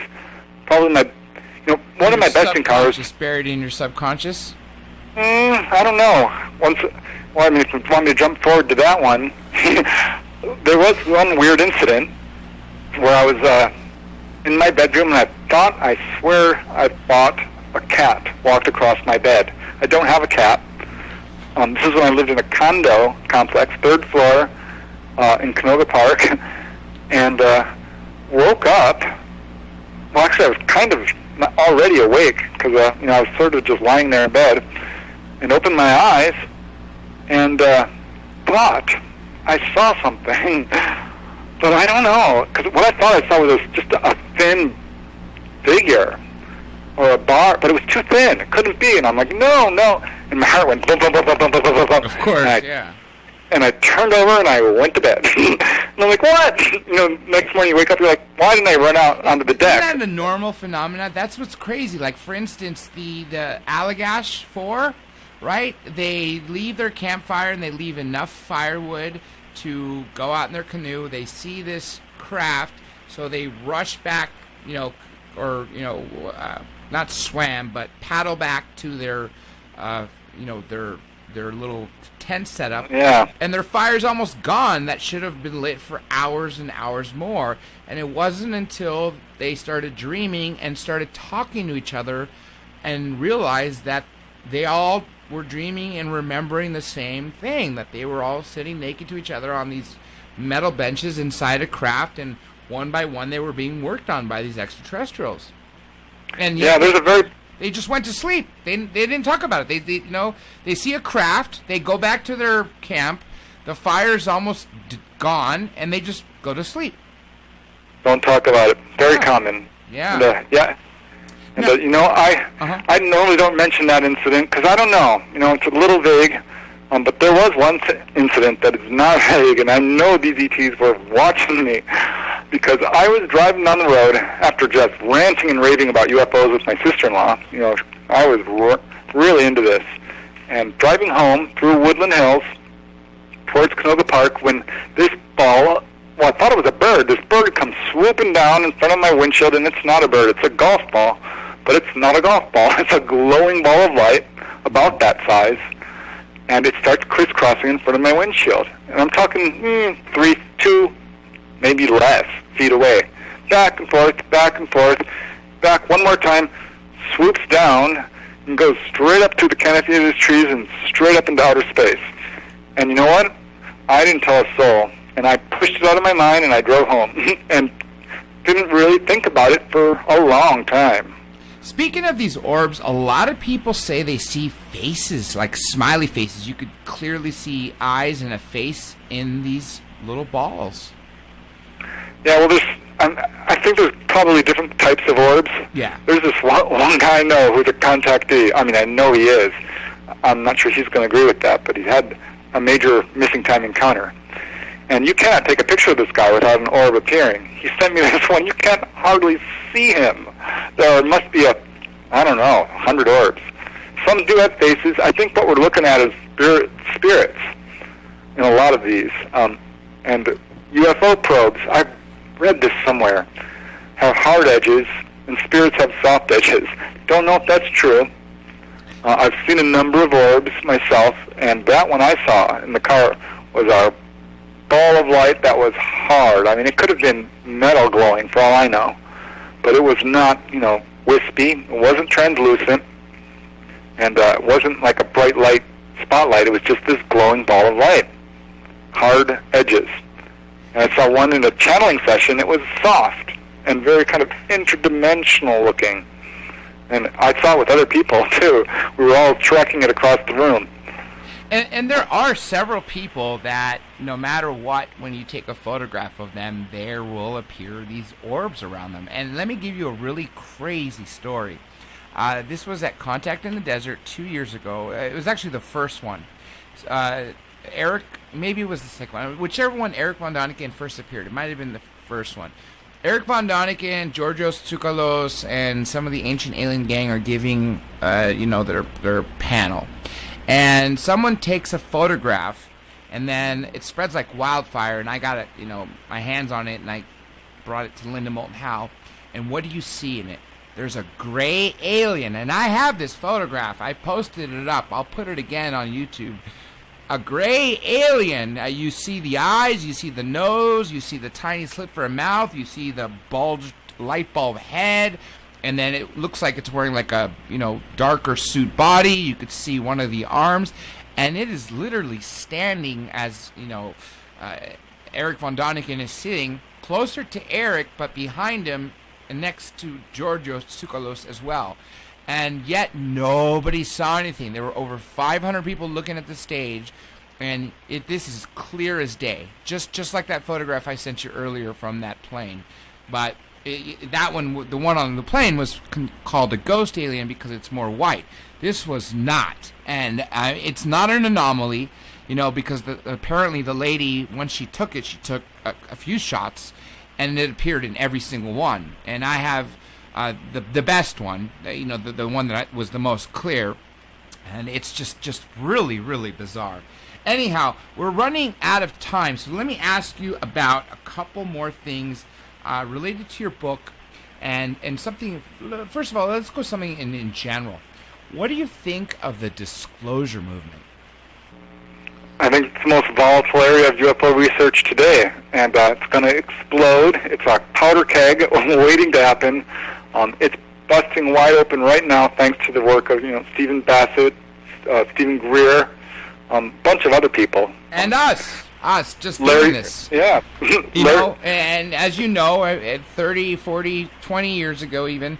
Every time you see a documentary on network television, for every minute, I remember was that Mr. Smart Guy, whatever, the guy who wears the bow tie, on Larry King with Edgar Mitchell, and every time someone would say something pro-UFO, there have to be a skeptic. Only now are there shows dedicated to this topic where there's no skeptics that appear at all in these shows, and they're on every channel. I mean, the Science Channel has their own show, National Geographic, Discover, History. I mean, this stuff is really gotten mainstream and more acceptable than ever before in history. We're close. Yeah, aside from what we don't know, and from 500 years ago, 1,500, 3,000 years ago, because I have a feeling that sometime around the Industrial Revolution, that we all of a sudden just either stopped paying attention to them, or something told us, you guys are crazy. Because everybody had, no matter where they were, for instance, Native Americans or the indigenous people of the Americas, always talked about getting their wisdom from the sky people. Right. Then you had elves, you had dwarves. It just depended on the region of the world you were in. There was always stories, no matter where you went. And it was just part of, not the lore, but part of history. Yeah, and we're at a monumental time right now because there's an awareness. This is the information age, and you can't keep a secret. No. We are a global community, and you cannot stop a tidal wave. You can't. Right. That's right, especially with Big Brother, and now, even though Big Brother is monitoring everything that's being said and done, we have the ability to film something on a smartphone, post it up on YouTube. It can go viral before anyone can interfere, whereas 30, 40, 50 years ago, someone can report something and it could be isolated and it won't go past that witness or that region. Right, and don't forget, yes, there's a 1% or these families ruling the world, but the real power in the world is with the people. Yes. It really is. It just takes one person and there's a resonance effect. And suddenly, an idea, when its time has come, there is no stopping it. And that's what the disclosure is. It is here, and it is not going away. That's right. Now, why is there no solid proof of UFOs in the public arena? As everyone says, why don't they land on the White House lawn or fly over to the Super Bowl and just stay there? Yeah, we've got crashed UFOs. This is the best evidence ever, and the evidence for crashed UFOs. That's why when I get your UFOs over books, the first 2 chapters I always look in are crash and retrievals. That's the number 1. I always go to that chapter because that's my favorite, and abductions, because who would know better how they interact with each other, what the inside of the craft looks like, than people who have been inside of it. Right, but here's my point, though. Here we have UFO crashes, the best kind of evidence you could ever get, and actual evidence for UFO crashes is resting on eyewitness testimony almost exclusively. So it's kind of ironic. Here we have the evidence, and we don't have it. It's infuriating. The reason we don't have solid proof in the public arena, well, the truth is we do. The solid proof is there. You have to really dig for it, but there are radar visual cases, there are implant evidence, there's medical evidence. We have solid proof. But the reason we don't have crash retrievals... Caller, can you mute out real quick? Yes. Thank you. Sorry, muting right now. Okay. There's a vicious, brutal cover-up. There's a vicious, brutal, relentless cover-up of hard evidence. And that's why. There still is a cover-up. It's still in effect. It's crumbling, yes. It's changing. But the proof for UFOs, it's there. It's just behind closed doors. That's right. And like you said, we deserve the right to go visit the Roswell wreckage and all of those. It's just a matter of time to go in that blue room and write Pat.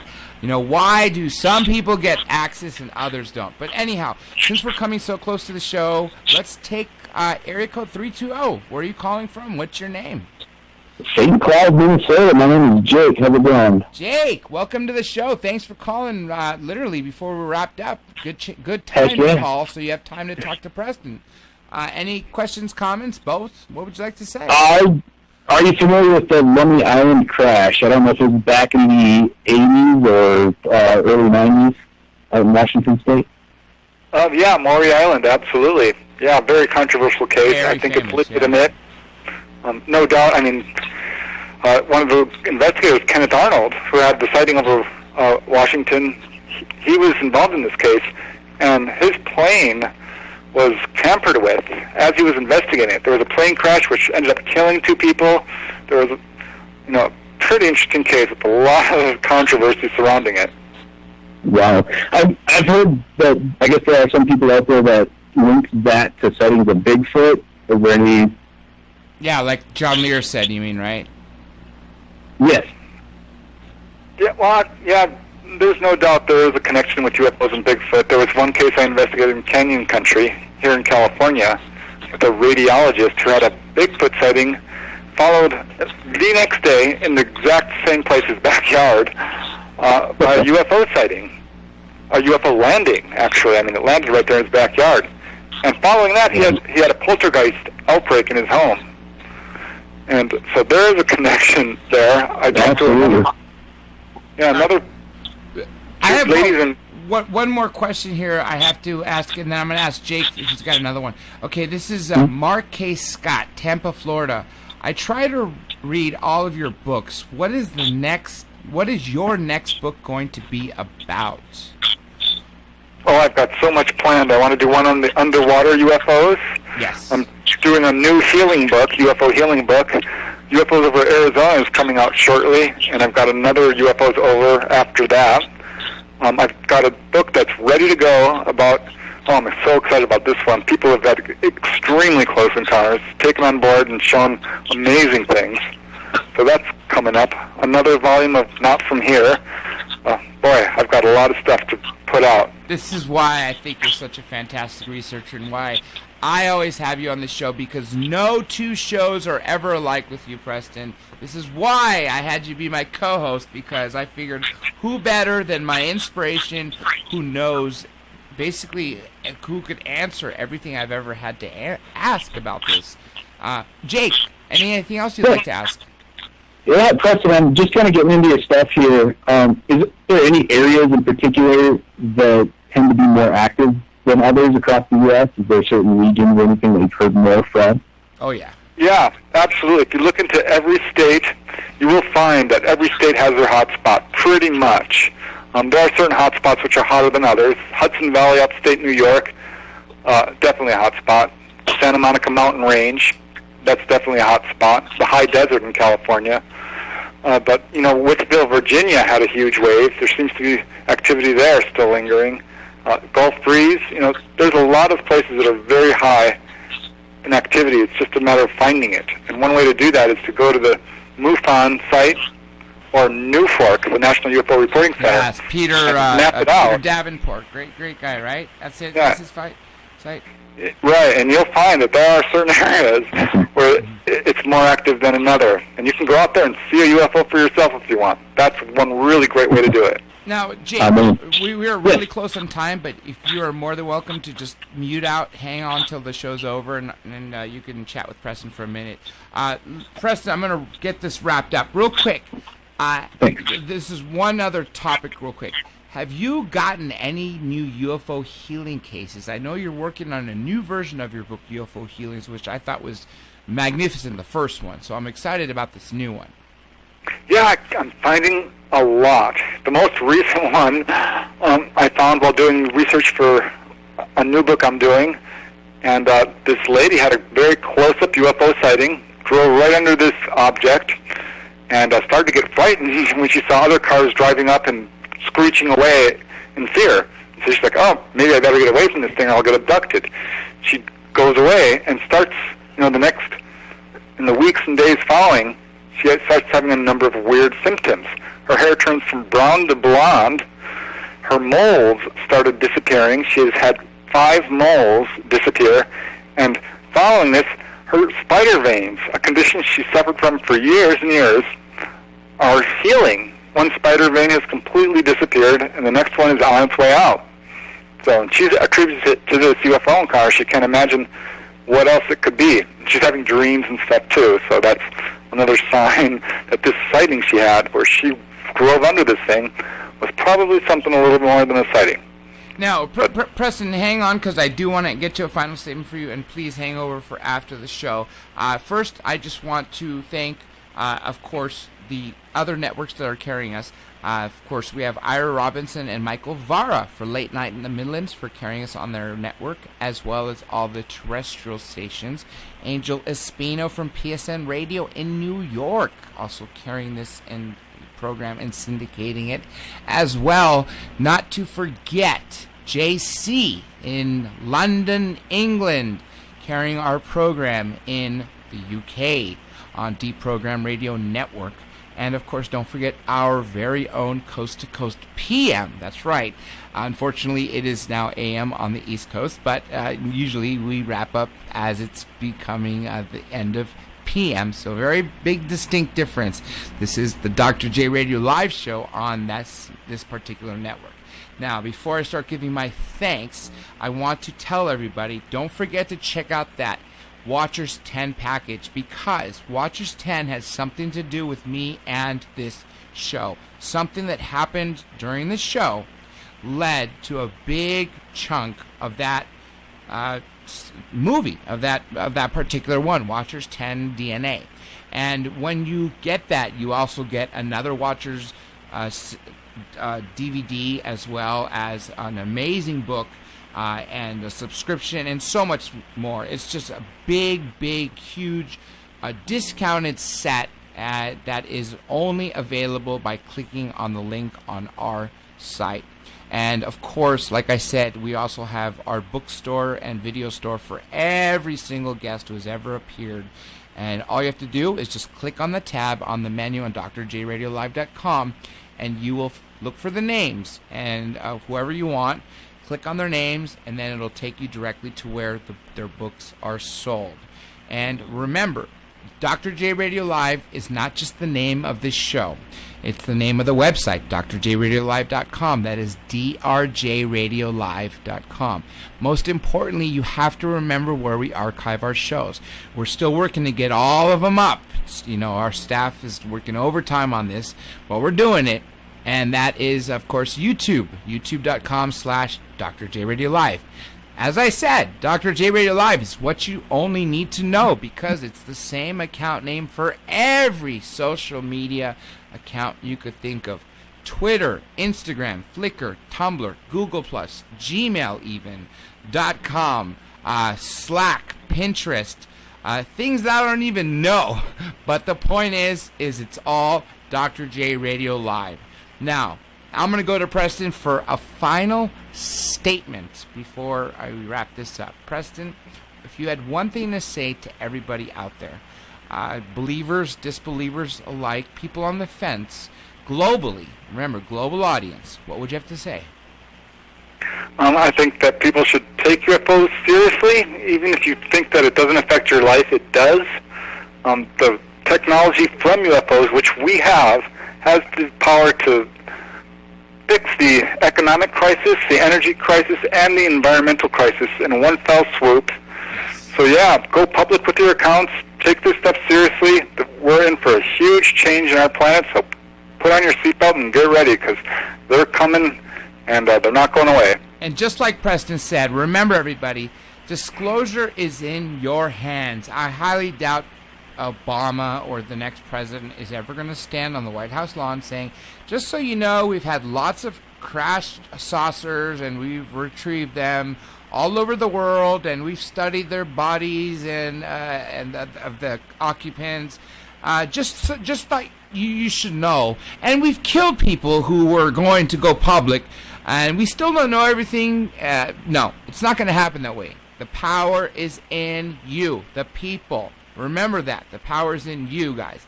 So first I must thank my guest, Preston Dennett, who you guys get a chance to hear him very soon. You also have to check out his new book, Not From Here, Volume 2. Also, don't forget Volume 1 and upcoming Volume 3. Not to mention the other 18 amazing books. And wherever you are, if you happen to live in New York, I believe Colorado was one of them, Arizona, New Mexico, and California, especially where I am, and Preston is, you have to check out those books. And all the books, they're just so fascinating. The only ones I'm missing, which I'll come get from you, Preston, as I do another book exchange with you, because I got so many more for you to read for me. I will get those from you. But everybody, please check it out. Now, Preston, real quick, thank you again. And you are my regular guest. I usually wait 3 months minimum, sometimes 6 months, depending on how if the guest is going to say the same thing. But you are one of the few. Linda Moulton Howe is another one that no show is ever the same. So I want to thank you for that. Let's tell people about your website real quick. Well, first, thanks. It's always a pleasure and honor speaking with you. And my website is PrestonDennett.weebly.com. That's 2 N's, 2 T's. Just Google my name; it'll take you there. And yeah, I'd love to hear from people if they've got a story or question. And you can read all about my books. I've got excerpts there. And you can buy the books through the website or at Amazon.com or Barnes & Noble or what have you. And yeah, I really appreciate everyone who's listening, and always a blast doing your show, Dr. J. It really is. And I must thank, again, Preston and all my guests who come on. I also want to thank my team. They work tirelessly behind the scenes. You have no idea what it takes to create a show and to broadcast it. For every hour we're on air, there's about 3, if not 4 hours producing the show, finding guests and getting everything set up, not to mention making sure the streams are going in the right places. So I want to thank Tom Schaefer, Lou Sheehan,